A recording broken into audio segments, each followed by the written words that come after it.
So how did it feel to bring Luke Skywalker back in this episode? We saw him quickly in Force Awakens, but now he's back. Well, the pressure was much stronger because in 7, I had a sort of a minimalist contribution, so I can enjoy all the fun, but I didn't have to do any of the heavy lifting. This one, Luke is more important to the storyline, so,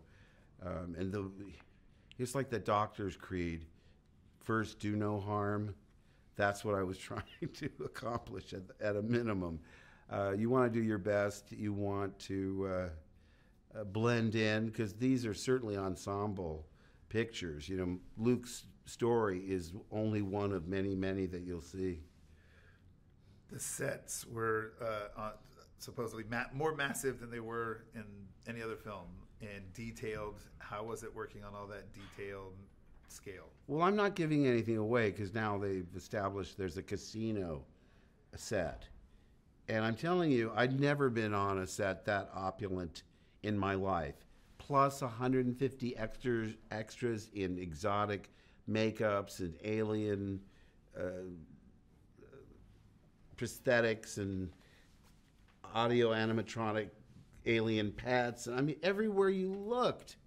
I mean, I've seen the finished film, and it's impossible to feature everything that I saw on set that day.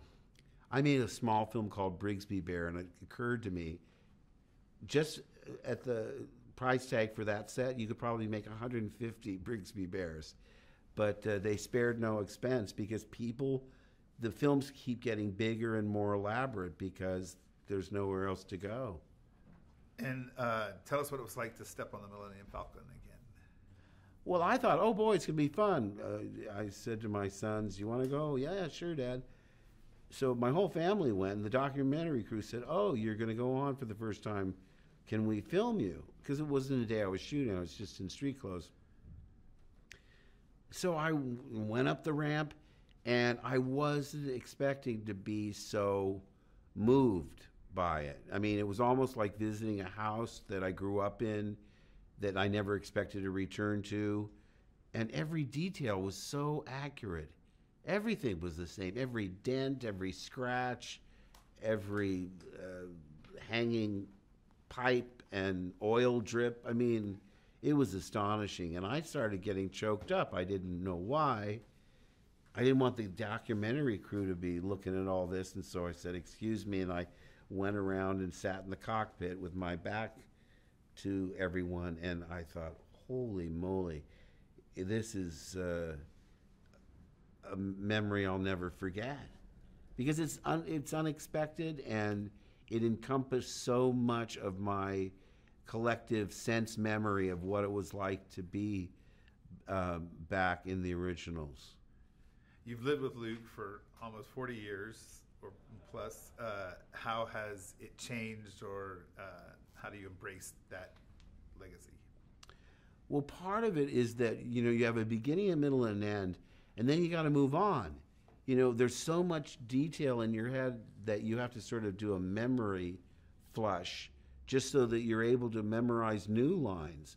So I've forgotten more than I remember, and then you meet these fans that know everything about the movies. They've studied them, they've analyzed them, they've read the novels, they've played the games, they get the, you know, I was asking a trivia question. What was the model number of the Millennium Falcon? This 10-year-old boy goes, F19687X5. What, he got it exactly right. Well, needless to say, he slaughtered me.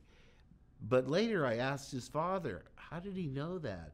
And he says, well, Britain bought the vehicle manual guide that, you know, breaks down all your land speeder and the X-Wings and the TIE fighters. But even that he would remember the exact model number, that's an extreme example, but you get the idea. The fans seem sort of semi-disappointed in me because I'm not as knowledgeable as they are. But I didn't have to be, you know? I mean, getting back into the saddle is a different story. You know, I have to remember all these things and do my homework and, oh yeah, okay, that happened, this happened, and who's this guy again? But luckily I have a lot of people to hold my hand and get me through it. Well, at least you did attempt a Wookiee voice during that competition. He didn't. Britain didn't even go for it. But I have two last questions, real quick, in my final minutes. What's the memory you're going to take away from making The Last Jedi? Probably the most prominent memory would be that island, Skellig Michael, because it's not easy to get to the top. Those steps are brutal, and they go on for days. But when you get to the top, it transports you. You know, it really does feel like you're in another world. I only had that experience once before, and that was way back in Tunisia when we were on the salt flats, which is 360 degrees of horizon because the salt water doesn't let any vegetation grow. It's just unearthly. So there I am in my Luke costume with the belt and the floating car, and R2 was there, and I turned my back. The crew was filming something else, and the sun was going down, just like the sun's, it wasn't double, and I got the chills. I really felt I was in a galaxy far, far away. I certainly wasn't on Earth. And that never happened again. Norway, come on, snow is snow. When we did Endor, we're in the, Crescent City. I've seen trees like that before. But Aktu, the Skellig Michael was, again, I had that feeling. I turned around, I was looking out at the sea.